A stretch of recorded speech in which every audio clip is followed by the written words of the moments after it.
Israel please stop the வார். இன்னைக்கு உலக நாடுகளில் இருக்கக்கூடிய மனிதாபிமானமிக்க மனிதர்கள் மத்தியில் இருக்கக்கூடிய ஒரு மனநிலை இதுவாக தான் இருக்குது. அதாவது ஆல் ஐஸ் ஆன் ரஃபா அப்படிங்கிற ஒரு இமேஜ், அந்த இமேஜ் இன்னைக்கு சோஷியல் மீடியாவில் வைரல் ஆகியிருக்கு.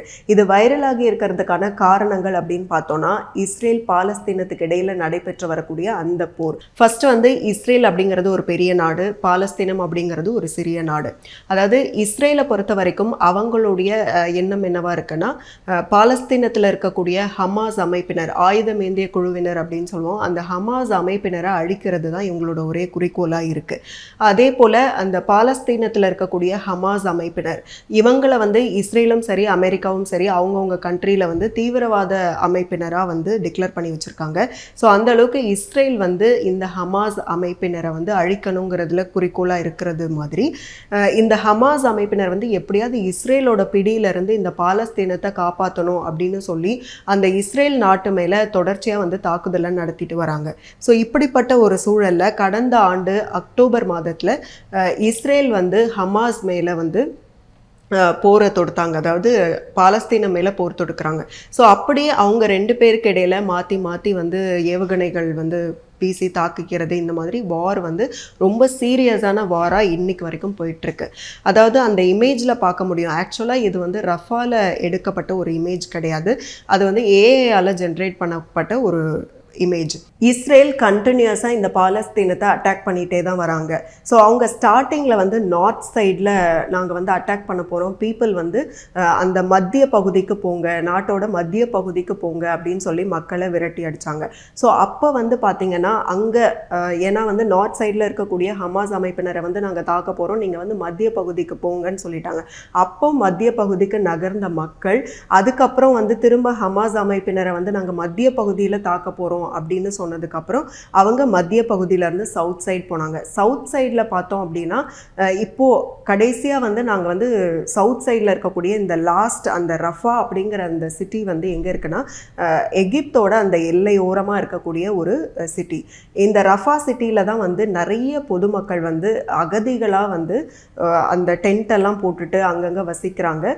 ஸோ எப்போ இஸ்ரேல் தாக்குதலை நடத்தும் அப்படிங்கிற அந்த ஒரு பயத்தோடையே வசிச்சுட்டு வராங்க. ஸோ இப்படிப்பட்ட ஒரு சூழலில் அவங்களுக்கு தேவையான ஃபுட்டு கிடையாது, எலக்ட்ரிசிட்டி கிடையாது. ஸோ ஒரு ஹியூமனிடேரியன் எய்டு அந்த இடத்த ரீச் பண்ணுறதுக்கான அந்த வழிகளும் எந்த அளவுக்கு போயிட்டுருக்கு அப்படிங்கிறத நமக்கு தெரியாமல் இருக்குது.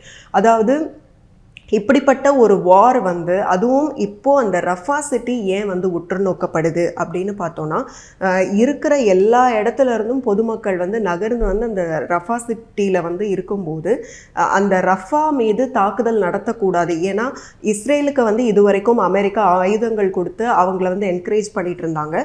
ஸோ ஆனால் ரஃபாவில் நிறைய பொதுமக்கள் அழிக்கப்படுவாங்க ரஃபா மேலே தாக்குதல் நடத்தினா அப்படின்னு அந்த அமெரிக்கா உட்பட அந்த ரஃபா மீது தாக்குதல் நடத்தப்பட்ட இஸ்ரேலுக்கு நாங்கள் ஆயுத உதவிகளை செய்ய மாட்டோம் அப்படின்னு சொல்லியிருந்தாங்க.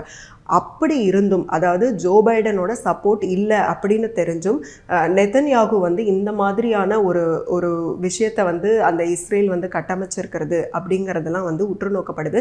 அடுத்ததாக அமெரிக்காவோட ஸ்டாண்ட் இதில் என்ன அப்படிங்கிறதும் உலக நாடுகளால் உற்று நோக்கப்படுது. கண்டிப்பாக அங்கே ஹமாஸ் அமைப்பினர் இருப்பாங்க அப்படிங்கிற ஒரு அந்த இன்டென்ஷனில் தான் இஸ்ரேல் ரஃபா மேலே தாக்குதல் நடத்தியிருக்காங்க. இந்த தாக்குதலில் பொதுமக்கள் 45 பேர் இறந்திருக்க தகவல்கள் வெளியாகி இருக்கு.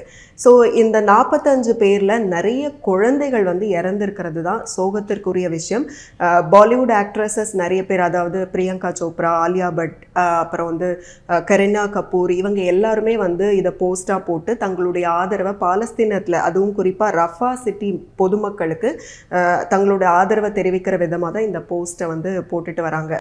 கிட்டத்தட்ட இந்த இமேஜ் ஷேர் பண்ணப்பட்டிருக்கிறது கடந்த திங்கட்கிழமை. அதாவது இந்த ரஃபா மேலே அட்டாக் நடத்தப்பட்டு அந்த அடுத்த நாள் அந்த திங்கட்கிழமையிலேருந்து இப்போ வரைக்கும் கிட்டத்தட்ட 44 மில்லியனுக்கும் அதிகமான ஷேர்ஸ் போயிருக்கு இந்த இமேஜ் அப்படின்னு சொல்லப்படுது. பெஞ்சமின் நேத்தன்யாகு அவர் இந்த விஷயத்தை எப்படி சொல்லியிருக்காரு அப்படின்னா, இது ஒரு துரதிருஷ்டவசமான தவறு, இது குறித்து விசாரணை நடத்தப்படும் அப்படிலாம் சொல்லியிருக்காரு. ஆனால் இருந்த போதிலும் ரஃபால குழந்தைகள் கொல்லப்பட்டிருக்கிறது தான் இன்னைக்கு அனைவர் மத்தியிலும் ஒரு கொந்தளிப்பை ஏற்படுத்தியிருக்கு அப்படின்னே சொல்லலாம். உலக சுகாதார நிறுவனத்தில் அந்த காசாவை ரெப்ரசன்ட் பண்ணக்கூடிய ஒரு நிர்வாகி அவர் தான் வந்து கடந்த பிப்ரவரி மாதத்தில் ஆல் ஐஸ் ஆன் ரஃபா அப்படிங்கிற அந்த டேர்மை காயின் பண்ணார். ஹமாஸ் அமைப்பினரை வந்து குறி வச்சு தாக்குதல் நடத்துகிறோம் அப்படின்னு சொல்லிட்டு குழந்தைகளை வந்து கொல்றது அப்படிங்கிறது ஒரு அநியாயமான ஒரு செயல் அப்படிங்கிறதுனால தான் இன்னைக்கு இவ்வளோ கொந்தளிப்பை ஏற்படுத்தியிருக்கு.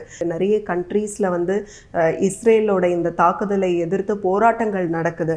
ஸோ இப்படிப்பட்ட ஒரு சூழல்லையும் இந்த வார் வந்து நான் ஸ்டாப்பாக போயிட்டே இருக்குமா? கடைசியில் பாலஸ்தீனத்தோட நிலை என்ன ஆகும்?